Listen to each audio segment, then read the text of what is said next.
Hey everyone, welcome back to my channel. I'm Farah, and today we're going to talk about all the books I read in August. And I only ended up getting to 4 books this month. It was kind of a slow reading month for me, but what I did read was pretty good, I would say. So I ended up reading one nonfiction book, which was a celebrity memoir. I read one graphic novel. I read one kind of YA middle grade fantasy, I guess you would say, and then I read one adult fantasy with some elements of gothic horror and sci-fi. So out of those 4 books, 2 of them were read via audio. One was an ebook and one was a physical book. All the books I read, I borrowed from my local library, and none of the books were from my physical TBR. Whoops. So starting with my nonfiction pick, this was another celebrity memoir that I picked up right on the heels of I'm Glad My Mom Died, which was last month's nonfiction book. So this book was called This Will Only Hurt a Little, and it's by a celebrity actress named Busy Phillips. And honestly, the only reason I picked this book up is because I had been rewatching Dawson's Creek, which was a series that used to air on the WB back in the early 2000s here in the US. And I really loved that show at the time. All the characters were the same age as me. I was the target audience, and I really enjoyed the show, but I never ended up watching the final season. So I've been doing a rewatch, and Busy Phillips is one of the main characters in the 5th and 6th season, and I really enjoyed her as a character. And when I found out she had a memoir, I thought I would pick it up and try it out. So I forgot to grab the publication date, which I'll put here, but this is an audiobook that is read by Busy Phillips herself, so she does her own narration. And she talks about her life somewhat in a chronological way, starting from childhood up through when she got her big break on Freaks and Geeks, which was another one of my favorite shows back in the day, Dawson's Creek, and then how she went on to become a pretty well-known social influencer based on her Instagram stories. So I would say this book was pretty entertaining, but there was nothing mind-blowing about it. It does not compare at all to Jennette McCurdy's book, I'm Glad My Mom Died. It's not even really a fair comparison, but because I read it so quickly after that one, I couldn't help but keep making comparisons to that. I do think that she did a great job. Oh, my legs are falling asleep. Hold on. What I liked about it was that I felt like it was really, really well read and well acted. So I think the audiobook really enhanced my enjoyment of it, maybe more so if I had physically read it.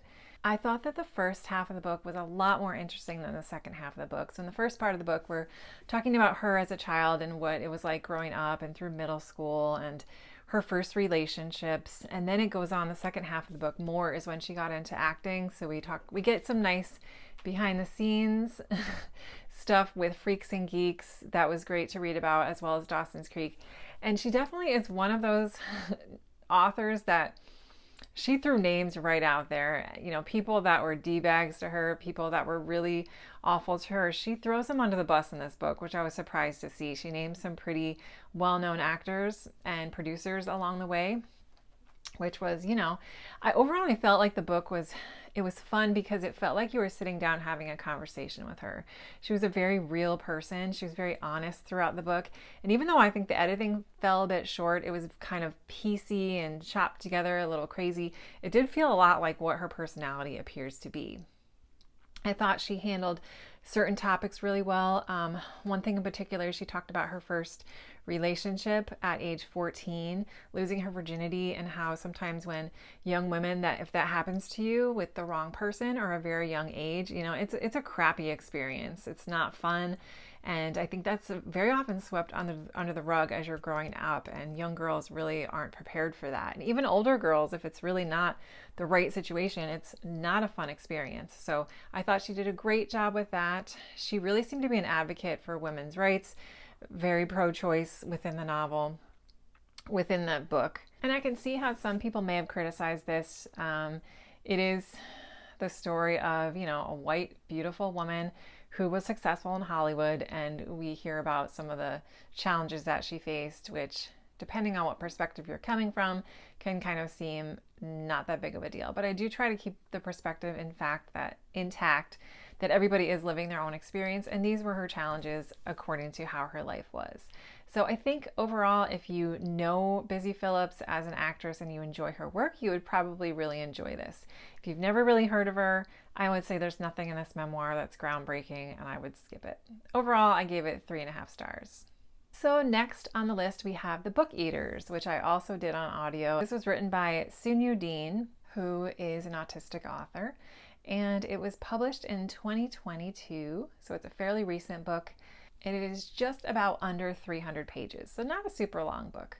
The setting takes place in the Yorkshire Moors in England, as well as London, I believe. The audio was narrated by actress Katie Urich, who is a Northern England actor. She had a fantastic Northern England accent throughout the book, which I thought really enhanced the reading experience for me. It really set a wonderful setting. And I think that it's great that she used someone with that authentic accent because that's where the characters were from and grew up. So instead of using a standard British accent, she did the Northern accent, which was fantastic. I haven't read a lot of audiobooks with that particular accent. Another note about the audio narrator, I believe she also mentioned that she is autistic and she's deaf. I mean, she did such a phenomenal job with this narration. I was blown away. So the book itself is told in the third person point of view, and we're mainly getting our main character Devon's point of view. We get her brother's point of view a little bit here and there, but mostly it's her point of view. The story is also told in two different timelines, the past and the present, and they are told in a way that converges together by the end of the book. So we're following this woman named Devon. She's probably in her early 20s, mid 20s or so, and she is from a line of people called book eaters. Now, we don't know too much about why they are here, who they are, but we do know they were created by the inventor.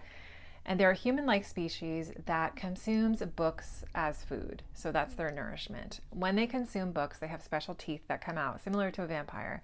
They absorb and obtain all the knowledge from the book. So for example, they grow up as little kids reading very stereotypical gender novels, like little girls are fed fantasy novels and fairy tales. Little boys are fed tales about, kingdoms and kings and fighting and knights and all this stuff. So another example is that if they want to learn language, they would eat a specific language book like Spanish, or if they want to know a location of something, they would eat a book of maps. Every so often, there's a mutation within this culture where a baby is born as a mind eater. And what happens is they cannot consume books to survive. They have to consume human minds. And what happens is they'll consume a human mind, similar again to a vampire, and they will absorb the personality and the memories of that person. So when that happens, the whole system, the whole race of book eaters has a plan in place to deal with that. But it's not a good situation. So Devon is a book eater in one of the last remaining clans or large families that they have living on Earth. They live secretly beside humans, but they're kind of off somewhere else. They don't intermix with humans very often. So Devon is one of very few females that are still alive. The race is heavily outnumbered, male to female. There's only a few females born every year, and they have to basically have multiple marriages with different men and have babies in order to help keep the population going. So Devon does her duty. She gets married, she has a child, she gets married, she has a second child. When the second child is born, this baby is born as a mind eater. So Devon, based on the rules that are in place, she flees her book eating family and she goes to live secretly among humans. Now, what's interesting about the book is that we see Devon and her struggle to survive due to the nature of her son and what she has to do, the horrific things she has to do in order to keep him alive. So it's a journey about her trying to save her son, the ethical line between what's right and wrong, how far she should go to ensure the survival of her son, the disillusionment that can come with that, and the ethical choices that she makes, and the control that she feels like she needs to keep him safe. So the book was really well paced. There was a lot of different themes going on, of course, of loss, of guilt, of patriarchy, of identity, of agency, of this maternal love and how strong it can be or should be. And then we also have some other themes going on. There's an LGBTQ element to that. We have some representation of different facets within that. And overall, I just think the story was told really well. The world building was fantastic. Again, the pacing was great. The overall story was interesting, very interesting. I really loved the past timeline, how we're seeing Devon grow up and turn into what she is now, the choices that she makes, and ultimately the direction her character goes in is a very satisfying journey. So the book kind of makes you feel like you want a sequel, but I don't think the author has said that there will be a sequel, so that might be it. But I thought it was really great. I gave it 4 stars. Really enjoyed this one. The next book I wanted to talk about was the graphic novel I picked up. This is a YA graphic novel, and it is currently the #1 LGBTQ plus graphic novel ever made or ever sold. This, of course, is called Heartstopper. We've all probably heard of it by now. I finally saw it in my local library, so I decided to check it out. This book was originally published in 2016, and the author is Alice Oseman. Now, I believe she originally created a web series about this, and it gained such a popular following that she decided to write a graphic novel for it. There's also currently a show based on the novel on Netflix, which I have not seen, but it looks really cute. So this graphic novel is told in 2 different points of view, and we have characters Nick and Charlie. Charlie is an openly gay student. I believe he's probably around 14 or 15 years old. And Nick is a year older, and he's a rugby student. He's a big athlete at the school, very popular. So they happen to meet one day when they're placed together in the same class, and they become really, really good friends. Nick is a really nice guy. He's very accepting, he's very open, and he sticks up for Charlie in a few different situations. Again, they really bond. They have a great time. They have a lot of stuff in common. And you see this culmination. Charlie has a crush on him almost immediately. And you see that agony that Charlie feels, not really thinking that his feelings are going to be reciprocated. We see Nick, and we see how he slowly starts to realize that maybe his feelings are a little different from Charlie than he's ever had before. So I think what makes this novel so heartwarming and so charming and such a hit among so many people is that the way it portrays that feeling of having that first crush or having a crush in high school, that feeling where you feel like lit up inside when you see the person, that anxiety you feel, whether, the self-consciousness, it really, really did a great job of portraying that. It really portrays those warm, fuzzy feelings that you have in that situation. I thought it was really interesting to see how kids in this generation handle a crush, because I know when I was in high school, we didn't have phones.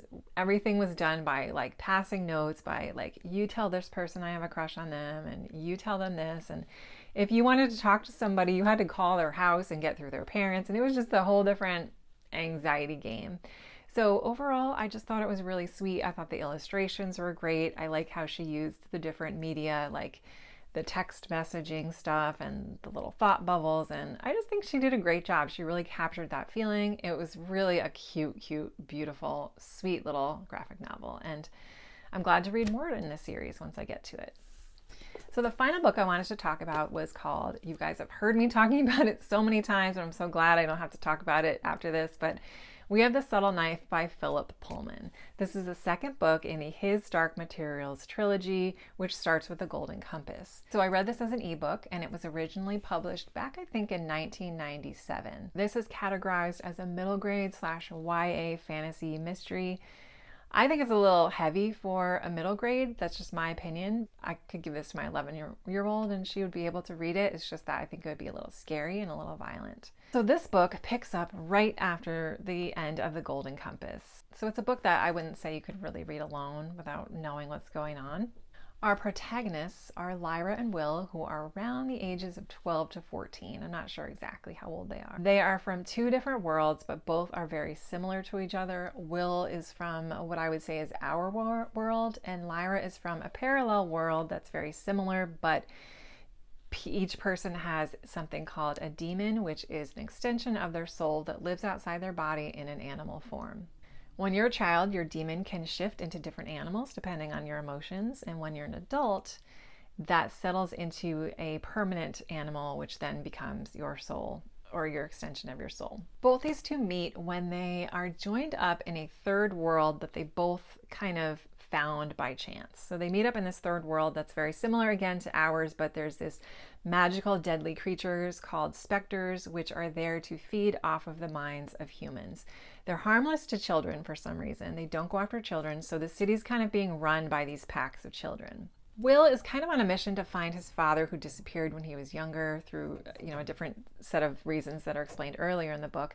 And Lyra is on her ongoing mission to find out more information about this particle called dust. Dust essentially is an elementary particle that represents consciousness. There's this adult organization called the Church that's trying to rid the world of dust in Lyra's world. So over the course of the book, we see how they travel between these 3 different worlds on their separate missions. We're meeting witches, and we're meeting angels, and we're meeting different characters from the original book. What I really liked about it was that I thought the writing was excellent, the prose was excellent, the character beefiness was really good. You really root for these characters. You get to know them and you want them to do well. I like the awkward relationship between Lyra and Will and their friendship that develops and their trust that develops. I liked the way he creates tension in some of these fast-moving scenes where you're like, I was like on the edge of my seat reading some of these scenes, and I remember being surprised because I'm like, wow, this is really good for a YA.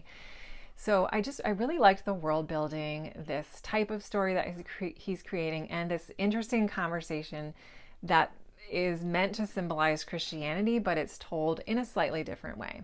So overall, I really, really enjoyed the book. It leaves on a cliffhanger, and I've already started the 3rd book, which is The Amber Spyglass, which I'll mention in my next set of videos. Overall, though, I gave it like 4.5 stars. I really, really enjoyed it, and I'm loving this series. I'm so glad I decided to read it. YA can kind of be a hit or miss for me, so I'm glad that this is one that I can actually enjoy. So that's it for this month, guys. I hope you enjoyed the video. I wanted to say thank you again so much for all of you who have recently subscribed and for your wonderful comments. I really appreciate it, and I hope you guys have a great rest of your day. And I'll see you in my next video.